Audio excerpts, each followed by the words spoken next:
Thank you very much. Let me begin by expressing our sadness at the passing of a wonderful man and a dear friend of mine, Herman Cain. He was a very special person. I got to know him very well. And unfortunately, he passed away from a thing called the China virus. And we send our prayers to Herman's great wife, Gloria, wonderful family. And I have to say, America grieves for all of the 150,000 Americans who had their lives taken by this horrible, invisible enemy. We mourn their loss as a nation. We mourn their loss as people that love one another. And we're working very hard to not only contain this horrible event, this horrible plague, it's what it is a plague, but also to come up with therapeutics and vaccines, and we're making a lot of strides.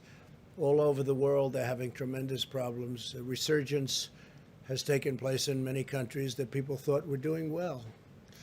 Despite a wide range of approaches to the pandemic between countries, this resurgence in cases is occurring throughout large portions of our planet in Japan, China, Australia, Belgium, Spain, France, Germany, Hong Kong, places where they thought they've really done great.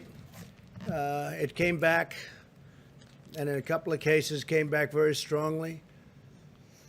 The virus was said to be under control, but new cases have risen very significantly once again. So when you think somebody's doing well, sometimes you have to hold your decision on that. You have to hold your statement. Since the beginning of June, daily new cases have increased by a factor of 14 times in Israel, 35 times, that's 35 times in Japan, and nearly 30 times in Australia, just to name a few. These were countries that were doing incredibly well. Leadership was being praised. Latin America now leads the world in confirmed infections. And with the scarcity of testing in Latin America, the true numbers, you have no idea what they might be.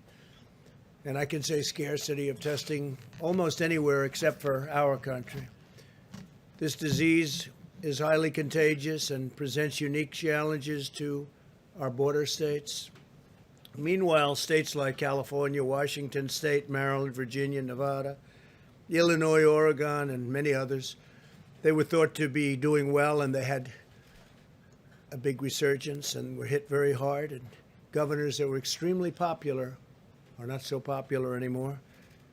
They were held up as models to follow, and then they got hit. And I'm not even saying it's their fault. It's probably not their fault. It's just the way it is. That's the way it is. Highly